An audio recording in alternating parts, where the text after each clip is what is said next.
ആദ്യം desk checking എന്ന മെത്തേഡിനെ കുറിച്ചാണ് പറയുന്നത്.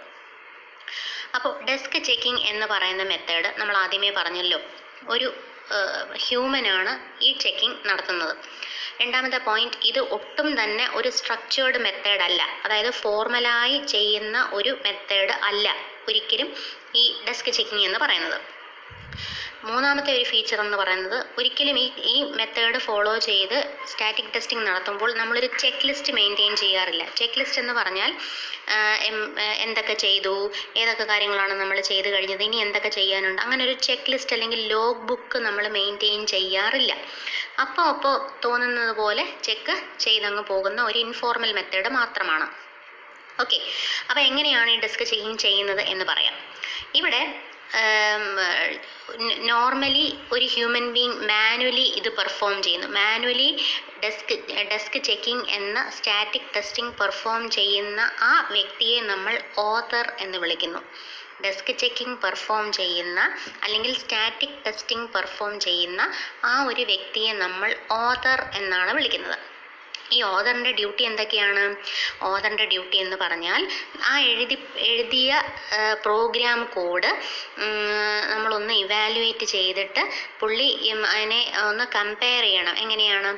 അതായത് എന്ത് ഫങ്ഷനാലിറ്റി എന്ത് ഫങ്ഷനാലിറ്റി അച്ചീവ് ചെയ്യാൻ വേണ്ടിയിട്ടാണോ ഈ കോഡ് എഴുതിയിരിക്കുന്നത്, ആ ഫങ്ഷനാലിറ്റി അച്ചീവ് ചെയ്യത്തക്ക രീതിയിലുള്ള എല്ലാ കാര്യങ്ങളും ആ കോഡിൽ ഉൾപ്പെടുത്താൻ സാധിച്ചിട്ടുണ്ടോ.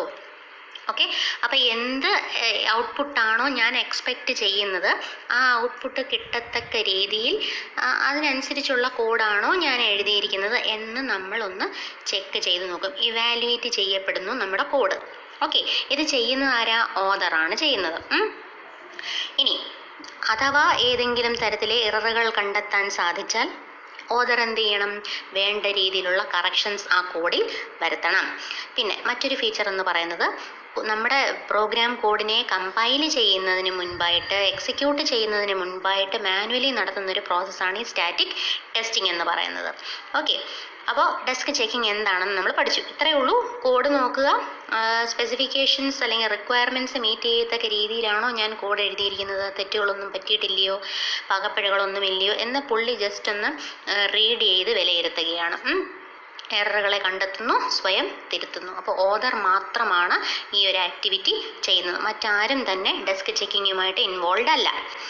ഇനി എന്തൊക്കെയാണ് ഡെസ്ക് ചെക്കിങ്ങിൻ്റെ അഡ്വാൻറ്റേജ് എന്ന് നമുക്ക് നോക്കാം. അഡ്വാൻറ്റേജ് എന്ന് പറഞ്ഞാൽ മറ്റൊന്നുമല്ല, ഏറ്റവും നന്നായി പ്രോഗ്രാമിംഗ് ലാംഗ്വേജ് അറിയുകയും പ്രോഗ്രാം കോഡ് മനസ്സിലാക്കാൻ സാധിക്കുകയും ചെയ്യുന്ന ഒരു വ്യക്തിക്ക് സുഗമമായ രീതിയിൽ ഡെസ്ക് ചെക്കിംഗ് നടത്താനാകുന്നു. അതിനോടൊപ്പം തന്നെ മാക്സിമം എറേഴ്സ് വളരെ കുറച്ച് സമയം കൊണ്ട് കണ്ടെത്തി അതിനെ കറക്റ്റ് ചെയ്യാനും സാധിക്കുന്നു എന്നുള്ളതാണ് ഇതിൻ്റെ ഒരു അഡ്വാൻറ്റേജ് എന്ന് പറയുന്നത്. അപ്പോൾ എന്തെങ്കിലും ഒരു ഡിസഡ്വാൻറ്റേജും കാണുമല്ലോ. അപ്പോൾ ഈ മെത്തേഡിൻ്റെ ഒരു ഡിസഡ്വാൻറ്റേജ് എന്ന് പറയുന്നത്, എന്താ പറയുക, ഒരു ഡെവലപ്പർ എന്ന് പറയുന്നത് പുള്ളിയുടെ ജോലി എന്ന് പറഞ്ഞാൽ കോഡ് ഡെവലപ്പ് ചെയ്യുക എന്നുള്ളത് തന്നെയാണ്. ഒരിക്കലും ഒരു എഴുതി തയ്യാറാക്കിയ ഒരു പ്രോഗ്രാം കോഡ് എറർ ഫ്രീ ആണോ എന്ന് ചെക്ക് ചെയ്യാൻ ഒരിക്കലും ഡെവലപ്പർ ഒരു ബെസ്റ്റ് പേഴ്സൺ ആണ് എന്ന് പറയുന്നില്ല. കാരണം നമ്മൾ തന്നെ എഴുതിയ പ്രോഗ്രാം നമ്മൾ എത്ര ആവർത്തി നോക്കിയാലും ചിലപ്പോൾ എറർ കണ്ടുപിടിക്കാൻ സാധിച്ചു എന്ന് വരില്ല. അപ്പോൾ ഡെവലപ്പറിനെ കൊണ്ട് ഒരിക്കലും സാധിക്കില്ല എന്നല്ല, ബട്ട് അയാളൊരു ബെസ്റ്റ് പേഴ്സൺ അല്ല. എറർ കണ്ടെത്തി തിരുത്താൻ പുള്ളി ഒരു റൈറ്റ് ചോയ്സ് അല്ല. ഇത് ആരാണ് ചെയ്യേണ്ടത്? ടെസ്റ്ററാണ് ചെയ്യേണ്ടത്. അപ്പോൾ അതാണ് ഈ മെത്തേഡിൻ്റെ ഒരു ഡിസഡ്വാൻറ്റേജ് ആയിട്ട് പറയുന്നത്. കാരണം ഡെസ്ക് ചെക്കിങ്ങിൽ കോഡ് എഴുതിയ വ്യക്തി തന്നെയാണ് ഓതറായിട്ട് ആക്ട് ചെയ്യുന്നത്. അവർ തന്നെയാണ് കോഡ് ശരിയാണോ അല്ലയോ എന്ന് ചെക്ക് ചെയ്യുന്നത്. അപ്പോൾ എത്ര ആണെന്ന് പറഞ്ഞാലും ഒരു ടെസ്റ്ററിൻ്റെ കയ്യിൽ കോഡ് കൊടുത്തിട്ട് അവർ കണ്ടെത്തുന്ന ലെവൽ ഓഫ് എറേഴ്സിനെ വെച്ച് കമ്പയർ ചെയ്യുമ്പം ഡെവലപ്പർ കണ്ടെത്തുന്ന എററുകളുടെ എണ്ണം കുറവായിരിക്കും. അപ്പോൾ ഇത്രയേ ഉള്ളൂ. ഡിസഡ്വാൻറ്റേജ് എന്ന് പറഞ്ഞാൽ അയാളൊരു ബെസ്റ്റ് പേഴ്സൺ ആവണം എന്നില്ല. ഓക്കെ, എററുകൾ കണ്ടെത്താൻ സാധിക്കത്തില്ല എന്നല്ല അതിൻ്റെ അർത്ഥം. എല്ലാ എററുകളിലേക്കും പുള്ളിയുടെ നോട്ടം എത്തിയില്ല എന്ന് വരും കേട്ടോ. അപ്പോൾ ഇതാണ് ഡെസ്ക് ചെക്കിംഗ് എന്ന മെത്തേഡിൻ്റെ ഒരു എക്സ്പ്ലനേഷൻ. അപ്പോൾ നമ്മൾ എന്തൊക്കെ നോക്കി? ഡെസ്ക് ചെക്കിംഗ് എന്താണ്, അത് ചെയ്യുന്നത് ആരാണ്, ഓക്കെ. പിന്നെന്താ അതിൻ്റെ അഡ്വാൻറ്റേജ് എന്താ, ഡിസഡ്വാൻറ്റേജ് എന്താ, ഇത്രയും കാര്യങ്ങളാണ് നമ്മൾ നോക്കിയത്. ഇനി രണ്ടാമത്തെ മെത്തേഡിലേക്ക് നമ്മൾ പോകുന്നു. രണ്ടാമത്തെ മെത്തേഡിൻ്റെ പേരാണ് കോഡ് വാക്ക് ത്രൂ. അപ്പോൾ ഞാൻ നേരത്തെ പറഞ്ഞു, ഓരോ സ്ഥാപനങ്ങളിൽ, ഓരോ ഓർഗനൈസേഷനുകളിൽ അവരവർക്ക് ഇഷ്ടമുള്ള മെത്തേഡാണ് സ്റ്റാറ്റിക് ടെസ്റ്റിങ്ങിനെ ഫോളോ ചെയ്യുന്നത്. ചിലർ ഡെസ്ക് ചെക്കിങ് ഉണ്ട്, അവിടെ അങ്ങ് നിർത്തും. ചിലർ അത്രയും പോരാ, ഡെസ്ക് ചെക്കിങ്ങിലൂടെ നമുക്ക് എറർ കണ്ടെത്താൻ, എല്ലാ എററുകളും കണ്ടെത്താൻ സാധിക്കത്തില്ല, കുറച്ചും കൂടെ ഫോർമലാവാം എന്ന് കരുതി ഒരുപക്ഷെ അവർ സെലക്ട് ചെയ്യുന്ന ഒരു മെത്തേഡായിരിക്കാം കോഡ് വാക്ക് ത്രൂ എന്ന് പറയുന്നത്. അപ്പോൾ എന്താണ് ഈ കോഡ് വാക്ക് ത്രൂ?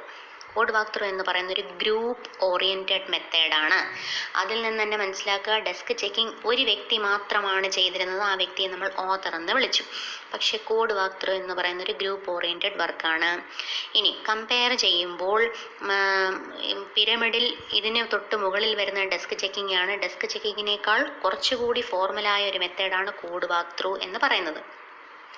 മൂന്നാമത്തെ ഫീച്ചർ എന്ന് പറയുന്നത്, കോഡ് വാക്ക് ത്രൂ എന്ന് പറയുന്നത് ഒന്നിലധികം ആളുകൾ സെയിം പ്രോഗ്രാം കോഡിനെ ഒരേ സമയം ചെക്ക് ചെയ്യുന്നു. ആ ഒന്നിലധികം ആളുകൾ എന്ന് പറയുമ്പോൾ ഇതിലൊരു മെയിൻ വ്യക്തി ഉണ്ടാവും. അതായത് ഈ കോഡ് യഥാർത്ഥത്തിൽ ഡെവലപ്പ് ചെയ്ത ആൾ, കോഡിൻ്റെ ഡെവലപ്പറിനെ നമ്മൾ ഓതർ എന്നാണ് വിളിക്കുന്നത്. ഈ ഓതർ കൂടാതെ വേറെ കുറേ ആളുകൾ കൂടി ഇതിനകത്തുണ്ട്, ടീം മെമ്പേഴ്സാണ്. അപ്പോൾ ഓതർ ഒഴികെയുള്ള ബാക്കി എല്ലാ ടീം മെമ്പേഴ്സിൻ്റെയും കയ്യിൽ പ്രോഗ്രാമിൻ്റെ കോഡ് കൊടുക്കുകയും ഇവരെല്ലാവരും ആ കോഡിനെ ഇവാലുവേറ്റ് ചെയ്യുകയും ചെയ്യുന്നു. അപ്പോൾ ഓരോരുത്തരും സെയിം ഈ ടീമിലെ ബാക്കി എല്ലാവരും ഒരേ സമയം പ്രോഗ്രാം കോഡിനെ ഇവാലുവേറ്റ് ചെയ്യുമ്പം മൾട്ടിപ്പിൾ പേഴ്സ്പെക്റ്റീവാണ് അവിടെ കിട്ടുന്നത്. എന്ന് പറഞ്ഞാൽ വ്യത്യസ്തമായ കാഴ്ചപ്പാടുകൾ ഉള്ളവരാണ് ഒരേ പ്രോഗ്രാം കോഡിനെ അവരവരുടെ വീക്ഷണത്തിലൂടെ മനസ്സിലാക്കാൻ ശ്രമിക്കുന്നത്. അപ്പോൾ എന്താണ്, അപ്പോൾ അവരെല്ലാവരും സെയിം കോഡിനെ ഇവാലുവേറ്റ് ചെയ്യുമ്പം ഒരു ലിമിറ്റഡ് ടൈമിനുള്ളിൽ തന്നെ അവർക്ക് എല്ലാവർക്കും കൂടി വ്യത്യസ്തമായ എററുകൾ കണ്ടെത്താൻ സാധിച്ചുവെന്ന് വരാം.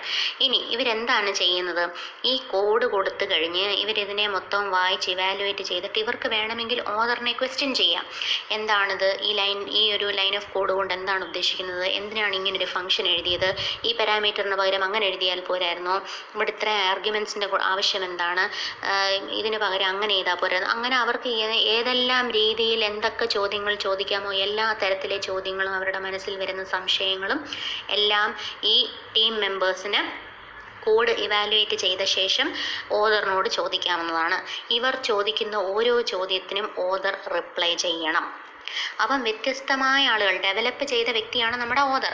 ഈ ഓതറിൻ്റെ മുൻപിൽ അയാൾ എഴുതിയ കോഡ് മറ്റുള്ളവരെല്ലാവരും കൂടി ഇരുന്ന് വായിച്ചിട്ട് അതിലെ പോരായ്മകൾ ഇങ്ങനെ ഓരോന്നോരോന്ന് എണ്ണി നിരത്തുമ്പോൾ ഇദ്ദേഹത്തിൻ്റെ കോഡിൻ്റെ പോരായ്മകൾ മനസ്സിലാവുകയാണ്. അപ്പോൾ അതിൽ നിന്ന് പുള്ളിക്ക് കണ്ടെത്തിയ എററുകളെ തിരുത്താൻ സാധിക്കുന്നു. മനസ്സിലായ എത്ര എററുകളാണോ ഉള്ളത് എല്ലാ എററുകളെയും കണ്ടെത്തി. അപ്പം വ്യത്യസ്തമായ കാഴ്ചപ്പാടുകളോടുകൂടി ഒരേ പ്രോഗ്രാമിനെ കാണുന്നത് കൊണ്ട് ലിമിറ്റഡ് ടൈമിനുള്ളിൽ ഒത്തിരി എറേഴ്സിനെ കണ്ടെത്താൻ സാധിക്കുന്നു. ഈ ഡെവലപ്പറിന് ചിന്തിക്കാൻ പറ്റുന്നതിൻ്റെ അപ്പുറത്തേക്കായിരിക്കും മറ്റുള്ളവർ ഇദ്ദേഹത്തിനോട് ഓരോ ചോദ്യങ്ങൾ ചോദിക്കുന്നത്. അപ്പോൾ അതിൽ നിന്ന് പുള്ളിക്ക് ആ എററുകളെല്ലാം കറക്റ്റ് ചെയ്ത് കോഡിനെ ഇംപ്രൂവ് ചെയ്യാൻ സാധിക്കുന്നു എന്നുള്ളതാണ് ഈ മെത്തേഡിൻ്റെ ഒരു അഡ്വാൻറ്റേജ് എന്ന് പറയുന്നത്. ഓക്കെ, അപ്പം ഇതാണ് നമ്മുടെ ഡെസ്ക് ചെക്കിംഗ് എന്ന മെത്തേഡും കോഡ് വാക്ക് ത്രൂ എന്ന് പറയുന്ന മെത്തേഡും. അടുത്തതായിട്ട് നമ്മൾ പഠിക്കാൻ പോകുന്നൊരു മെത്തേഡാണ് കോഡ് ഇൻസ്പെക്ഷൻ എന്ന് പറയുന്നത്. അപ്പോൾ ഒന്നുകിൽ കോഡ് ഇൻസ്പെക്ഷൻ എന്ന് പറയാം, അല്ലെങ്കിൽ ഫോർമൽ ഇൻസ്പെക്ഷൻ എന്നും പറയാം. രണ്ടിലേത് ടേം വേണമെങ്കിലും നമുക്ക് യൂസ് ചെയ്യാം. അപ്പോൾ ഇത് ഏറ്റവും, അതായത് 4 മെത്തേഡുകൾ അവൈലബിൾ ആയിട്ട് ഉള്ളതിൽ ഏറ്റവും ഫോർമലായ ഉള്ള മെത്തേഡാണ് ഈ കോഡ് ഇൻസ്പെക്ഷൻ അല്ലെങ്കിൽ ഫോർമൽ ഇൻസ്പെക്ഷൻ എന്ന് പറയുന്നത്. അപ്പോൾ എന്താണ് ഫോർമൽ ഇൻസ്പെക്ഷൻ അല്ലെങ്കിൽ കോഡ് ഇൻസ്പെക്ഷൻ എന്ന് നമുക്ക് നോക്കാം.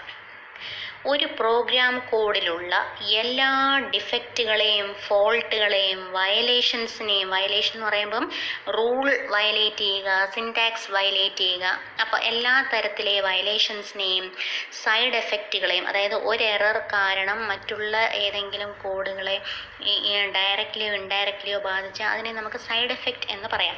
അപ്പോൾ ഇത്തരത്തിലുള്ള എല്ലാ ഫോൾട്ടുകളെയും ഡിഫക്റ്റുകളെയും വയലേഷൻസിനെയും സൈഡ് എഫക്റ്റുകളെയും എല്ലാം കണ്ടെത്തുന്ന ഒരു ഏറ്റവും ബെസ്റ്റ് ആയിട്ടുള്ളൊരു മെത്തേഡാണ് കോഡ് ഇൻസ്പെക്ഷൻ എന്ന് പറയുന്നത്. ഇനി എങ്ങനെയാണ് ഈ ഒരു മെത്തേഡിൽ ഡിഫക്റ്റുകളെ കണ്ടെത്തുന്നത്, അല്ലെങ്കിൽ എന്തൊക്കെ മുൻകരുതലുകളാണ് നമ്മൾ എടുക്കേണ്ടത്? ഒന്ന്, ഇൻസ്പെക്ഷൻ നടത്തുന്നതിന് മുൻപായിട്ട് ഡീറ്റെയിൽഡ് ആയിട്ടുള്ളൊരു തറോ പ്രിപ്പറേഷൻ നടത്തിയിരിക്കണം. ഏത് ചെയ്യണം, എങ്ങനെ ചെയ്യണം, ആരൊക്കെ ഇതിനകത്ത് ഉണ്ടാവണം, അങ്ങനെ ഒരു ഡീറ്റെയിൽഡ് പ്രിപ്പറേഷൻ ഇതിനകത്ത് നടത്തിയിരിക്കണം. ഇൻസ്പെക്ഷൻ തുടങ്ങുന്നതിന് മുൻപായിട്ട് നല്ല രീതിയിൽ ഒരു റിവ്യൂവും വാക്ക് ത്രൂവും നടത്തിയിരിക്കണം. ഓക്കെ, അതിനുശേഷം മാത്രമേ ഇൻസ്പെക്ഷൻ സ്റ്റാർട്ട് ചെയ്യാൻ പാടുള്ളൂ. മറ്റൊരു പോയിന്റ് പറയുന്നതെന്ന് വെച്ചാൽ, ഈ ഒരു കോഡ് ഇൻസ്പെക്ഷനിൽ ഒരുപാട് വ്യക്തികൾ ഉള്ളതുകൊണ്ട് എത്ര പാർട്ടിസിപ്പൻസ് വേണമെന്നും ഓരോ പാർട്ടിസിപ്പൻസിൻ്റെയും റോൾ എന്താണെന്നും ക്ലിയർ കട്ടായിട്ട് പറഞ്ഞിരിക്കണം. പിന്നെ നല്ലൊരു സ്ട്രക്ചേർഡ് രീതിയിൽ ഫോളോ ചെയ്യപ്പെടേണ്ട ഒരു മെത്തേഡ് ആയതുകൊണ്ട് ഇത് കൈകാര്യം ചെയ്യാൻ ഒരു സീക്വൻഷ്യൽ ഓർഡറിൽ കൈകാര്യം ചെയ്യുകയും വേണം. പിന്നെ വ്യത്യസ്തമായ കാഴ്ചപ്പാടുകളോടുകൂടി നമുക്ക് പ്രോഗ്രാം കോഡിനെ വീക്ഷിക്കാനും സാധിക്കുന്നു. അപ്പോൾ ഇത്രയും കാര്യങ്ങളാണ് അതിനകത്തുള്ളത്. എന്തൊക്കെയാണ് ഞാൻ പറഞ്ഞത്? കോഡ് ഇൻസ്പെക്ഷനകത്ത് ഡീറ്റെയിൽഡ് അല്ലെങ്കിൽ തറോ പ്രിപ്പറേഷൻ ആവശ്യമാണ്. ഇൻസ്പെക്ഷൻ നടത്തുന്നതിന് മുൻപ് റിവ്യൂസും വാക്ക് ത്രൂസും നടത്തിയിരിക്കണം. വ്യത്യസ്തമായ കാഴ്ചപ്പാടുകളോടുകൂടി നമുക്ക് സോഴ്സ് കോഡിനെ വ്യൂ ചെയ്യാൻ സാധിക്കണം. ഇതിനകത്ത് ഒന്നിലധികം ആളുകൾ അസോസിയേറ്റഡ് ആയതുകൊണ്ട് എത്ര പാർട്ടിസിപ്പൻസ് വേണമെന്നും ഓരോ പാർട്ടിസിപ്പൻസിൻ്റെയും റോൾ എന്താണെന്നും വ്യക്തമായി പറഞ്ഞിരിക്കണം. പിന്നെ ഒരു സ്ട്രക്ചേർഡ് ഓർഡറിൽ, ഒരു സീക്വൻഷ്യൽ ഓർഡറിൽ ആണ് ഇതിനകത്ത് ചെയ്യേണ്ട കാര്യങ്ങൾ ക്രമപ്പെടുത്തിയിരിക്കുന്നത്. അതിനനുസരിച്ച് മാത്രമേ ആക്ടിവിറ്റീസ് ചെയ്യാൻ പാടുള്ളൂ. അപ്പോൾ ഇത്രയും പ്രധാനപ്പെട്ട കാര്യങ്ങളാണ് ഫോർമൽ ഇൻസ്പെക്ഷൻ അല്ലെങ്കിൽ കോഡ് ഇൻസ്പെക്ഷനുമായിട്ട് റിലേറ്റ് ചെയ്തിരിക്കുന്നത്. ഓക്കെ, ഇനി നമ്മൾ നേരത്തെ പറഞ്ഞല്ലോ ഈ ഒരു ഇൻസ്പെക്ഷനിൽ ഒന്നിലധികം ആളുകൾ അസോസിയേറ്റഡ് ആണെന്നുള്ളത്. അപ്പോൾ ഇത് ആരൊക്കെയാണ് എന്നറിയണ്ടേ? അപ്പോൾ ഇവിടെ പാർട്ടിസിപ്പൻസ് എന്ന് പറയുന്നതിനകത്ത് 4 വ്യത്യസ്തമായ റോളുകൾ ആണുള്ളത്. അതിൽ ആദ്യത്തെ ഒരു റോൾ അല്ലെങ്കിൽ പാർട്ടിസിപ്പൻറ്റ് എന്ന് പറയുന്നത് ഓതർ എന്ന് പറയും. ഒരു സോഴ്സ് കോഡിനെ അല്ലെങ്കിൽ ഒരു പ്രോഗ്രാം കോഡിനെ ഡെവലപ്പ് ചെയ്യുന്ന ഡെവലപ്പറിനെ നമുക്ക് ഓതർ എന്ന് വിളിക്കാം. അപ്പോൾ ടീമിൽ ഒരു ഓതർ മാത്രമേ കാണത്തുള്ളൂ, ഒരു ഡെവലപ്പർ. ഇനി രണ്ടാമത്തെ റോൾ ആർക്കാണെന്ന് പറയാം. രണ്ടാമത്തെ റോളാണ് മോഡറേറ്റർ എന്ന് പറയുന്നത്. മോഡറേറ്ററിൻ്റെ ജോലി എന്താണ്? ഈ ഒരു ഇൻസ്പെക്ഷൻ എന്ന പ്രോസസ്സിനെ ഒരു ഫോർമൽ ഓർഡറിൽ, ഫോർമൽ രീതിയിൽ റൺ ചെയ്യുക, എക്സിക്യൂട്ട് ചെയ്യുക. ഏത് കാര്യങ്ങൾ എങ്ങനെ ചെയ്യണം, ഏത് രീതിയിൽ ചെയ്യണം, എപ്പോൾ ചെയ്യണം, എവിടെ വെച്ച് ചെയ്യണം എന്ന വ്യക്തമായ ഒരു ധാരണ എഴുതി തയ്യാറാക്കേണ്ടതും അതിനനുസരിച്ച് കാര്യങ്ങളെ എക്സിക്യൂട്ട് ചെയ്യുന്നതുമായ ഒരു വ്യക്തിയാണ് ഈ മോഡറേറ്റർ എന്ന് പറയുന്നത്. അപ്പോൾ പ്രോഗ്രാം എഴുതി തയ്യാറാക്കിയ ഒരു ഓതർ ഇൻസ്പെക്ഷൻ നടത്തേണ്ടതുമായി ബന്ധപ്പെട്ട കാര്യങ്ങൾ ഏത് ഓർഡറിൽ, ഏത് സ്ട്രക്ചറിൽ, ഏത് സീക്വൻഷ്യൽ ഓർഡറിലാണ് ചെയ്യേണ്ടത് എന്ന് ക്രമപ്പെടുത്തേണ്ട ഒരു വ്യക്തിയാണ് നമ്മുടെ മോഡറേറ്റർ എന്ന് പറയുന്നത്. അപ്പോൾ 2 റോളുകൾ മനസ്സിലായല്ലോ, ഒന്ന് ഓതറും ഒന്ന് മോഡറേറ്ററും. മൂന്നാമത്തെ റോളാണ് ഇൻസ്പെക്ടർ. ഓർക്കുക, ഒരു ഓതറും ഒരു മോഡറേറ്ററുമേ നമുക്കുണ്ടായിരുന്നുള്ളൂ, പക്ഷേ ഇൻസ്പെക്ടേഴ്സ് ഒന്നിലധികമാവാം. അപ്പോൾ ആരാണ് ഈ ഇൻസ്പെക്ടേഴ്സ് എന്ന് പറഞ്ഞാൽ പ്രോഗ്രാമിൻ്റെ കോഡിനെ ഏറ്റവും നല്ല രീതിയിൽ ഇവാലുവേറ്റ് ചെയ്യുകയും അതിനെക്കുറിച്ച് കമൻറ്റുകൾ ഇഷ്യൂ ചെയ്യുന്ന, അതായത് റിവ്യൂ നടത്തിയ ശേഷം അവരുടെ അഭിപ്രായങ്ങൾ അല്ലെങ്കിൽ അവർ കണ്ടെത്തിയ നിഗമനങ്ങൾ, ഇതിൻ്റെ പോരായ്മകൾ അല്ലെങ്കിൽ ഇതിൻ്റെ നല്ല വശങ്ങൾ, ഇങ്ങനെ അവരുടേതായ അഭിപ്രായങ്ങൾ രേഖപ്പെടുത്താൻ അവകാശമുള്ള ഒരു കൂട്ടം ആളുകളാണ് ഇൻസ്പെക്ടേഴ്സ് എന്ന് പറയുന്നത്. അപ്പോൾ ഇവരുടെ കൈകളിലേക്കാണ് നമ്മുടെ സോഴ്സ് കോഡ് നമ്മൾ കൊടുക്കുന്നത്. ഇവരാണ് നമ്മുടെ സോഴ്സ് കോഡിനെ ഇവാലുവേറ്റ് ചെയ്തിട്ട് അതിനെക്കുറിച്ചുള്ള റിവ്യൂ റിപ്പോർട്ട് തയ്യാറാക്കി തരുന്നത്. ഓക്കെ, അപ്പോൾ മൂന്നാമത്തെ റോള് മനസ്സിലായല്ലോ, ഇൻസ്പെക്ടേഴ്സ്. അതൊന്നിലധികം പേരുണ്ടാവും. ഇനി നാലാമതൊരു റോള് കൂടിയുണ്ട്, സ്ക്രൈബ് എന്ന് പറയും. സ്ക്രൈബിൻ്റെ ജോലി എന്താണ്? സ്ക്രൈബിൻ്റെ ജോലി എന്ന് പറയുന്നത് ഇൻസ്പെക്ഷൻ നടക്കുന്ന സമയത്ത് അവിടെ നടക്കുന്ന ഡിസ്കഷനനുസരിച്ച് ഓരോ ഇൻസ്പെക്ടേഴ്സ് കണ്ടെത്തുന്ന ഡിഫക്റ്റുകളെ സ്ക്രൈബ് നോട്ട് ഡൗൺ ചെയ്യും, എഴുതി വെക്കും, റിട്ടേണായിട്ട് ഡോക്യുമെൻ്റ് ചെയ്യും. ഇന്ന പോരായ്മകൾ ഇന്ന വ്യക്തി കണ്ടെത്തി. അപ്പോൾ ഓതറിൻ്റെ ജോലി എന്താ? ഓതർ ഈ എററുകളെ തിരുത്തണം അല്ലേ? അപ്പോൾ ഈ സ്ക്രൈബ് ചെയ്യുന്നത് ഈ ഇൻസ്പെക്ടേഴ്സ് കണ്ടെത്തുന്ന എററുകളെയും ആ എററുകൾക്ക് ഓതർ കണ്ടെത്തുന്ന സൊല്യൂഷൻസിനെയും ഇത് രണ്ടും രേഖപ്പെടുത്തുക എന്നുള്ള ഫോർമലായി രേഖപ്പെടുത്തുന്ന ജോലിയാണ് സ്ക്രൈബിന്. അപ്പോൾ സ്ക്രൈബ് എഴുതണം.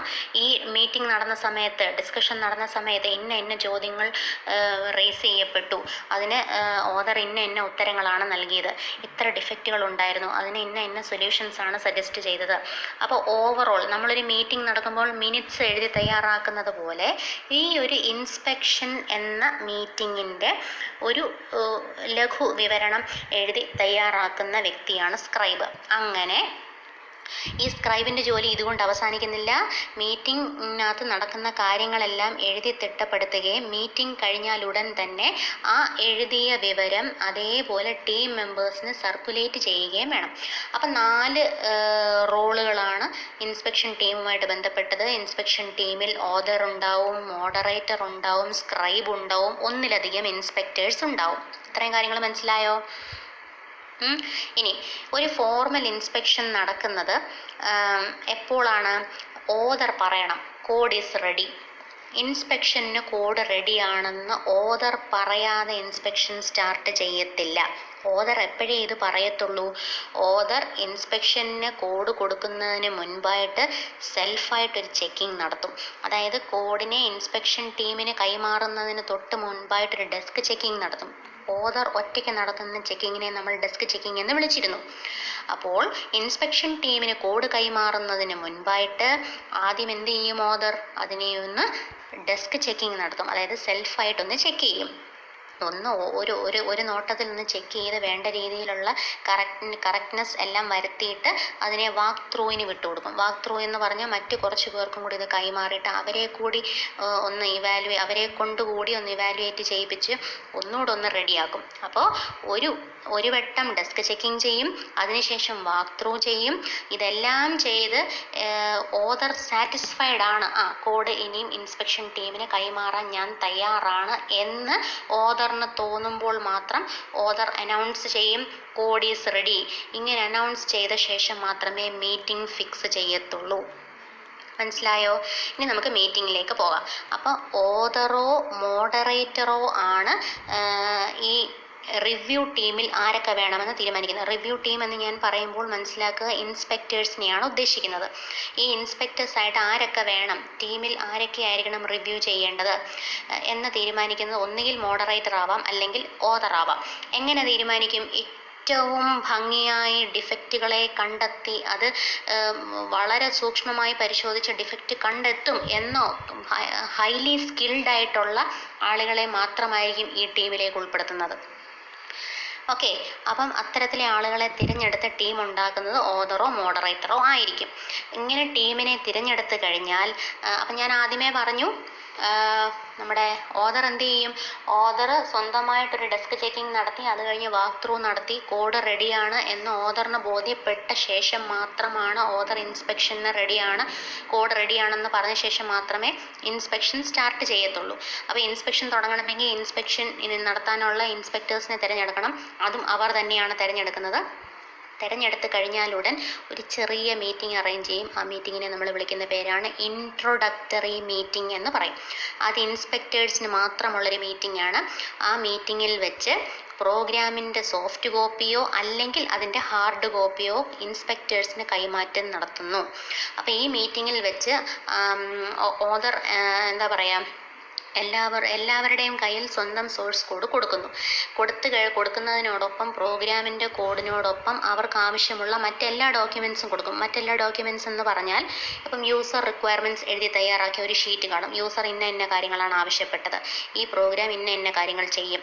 അപ്പം ആ സോഫ്റ്റ്വെയറുമായി ബന്ധപ്പെട്ട എല്ലാ ഡോക്യുമെൻസും ഇൻസ്പെക്ടേഴ്സിന് കൈമാറുന്ന ഒരു സെക്ഷനാണ് ഈ പറയുന്ന ഇൻട്രൊഡക്ടറി മീറ്റിംഗ് എന്ന് പറയുന്നത്. അപ്പോൾ ഇൻട്രൊഡക്ടറി മീറ്റിംഗ് എല്ലാം കഴിഞ്ഞിട്ട് ഓതർ എന്ത് ചെയ്യും?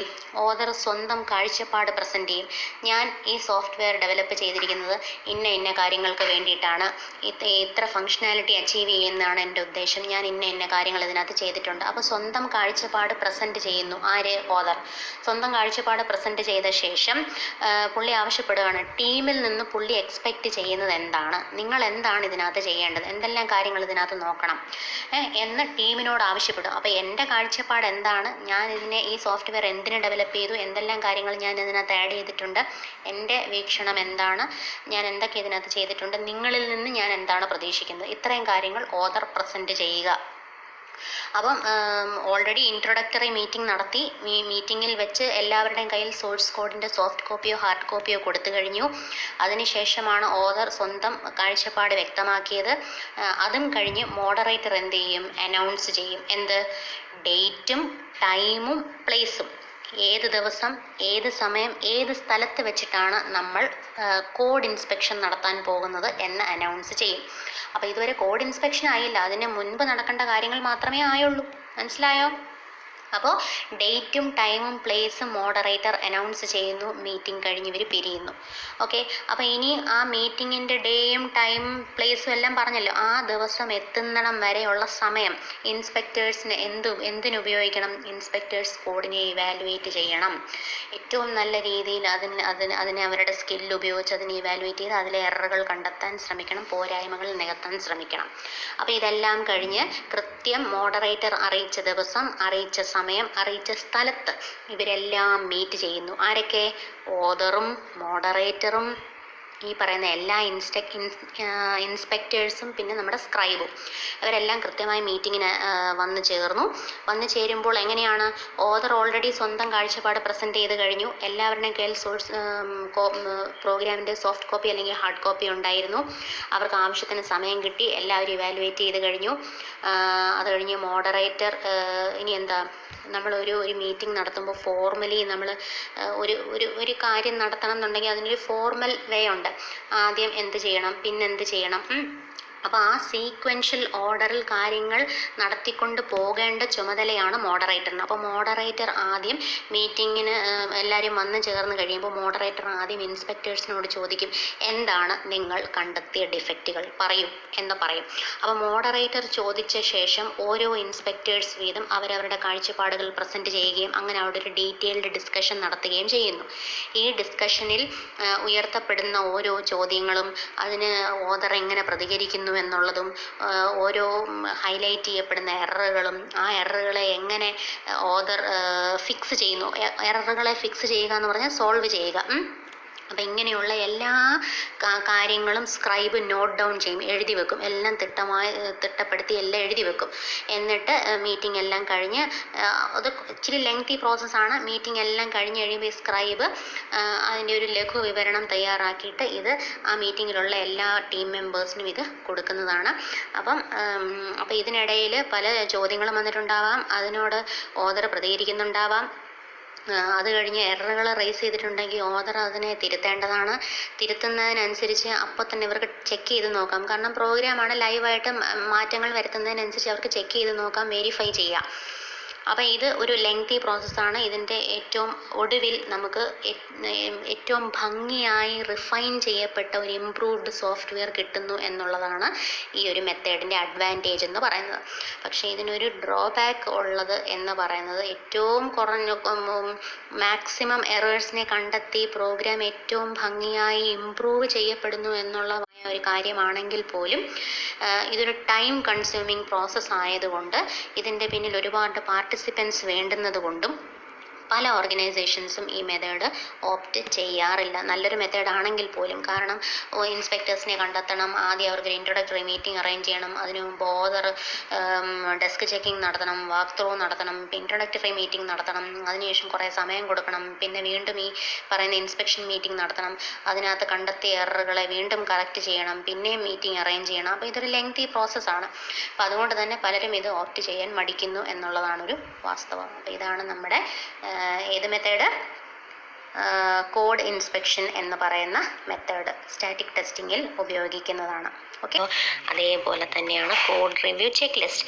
അതായത് പ്രോഗ്രാമിൻ്റെ എക്സിക്യൂഷൻ സമയത്ത് ഏതൊക്കെ കാര്യങ്ങൾ ഞാൻ ചെക്ക് ചെയ്യണം എന്ന് മുൻകൂട്ടി ഒരു ധാരണയുണ്ടാക്കി ആ ചെക്ക് ചെയ്യപ്പെടേണ്ട, അനലൈസ് ചെയ്യപ്പെടേണ്ട കാര്യങ്ങളെല്ലാം തന്നെ ഒരു ലിസ്റ്റായി എഴുതുക.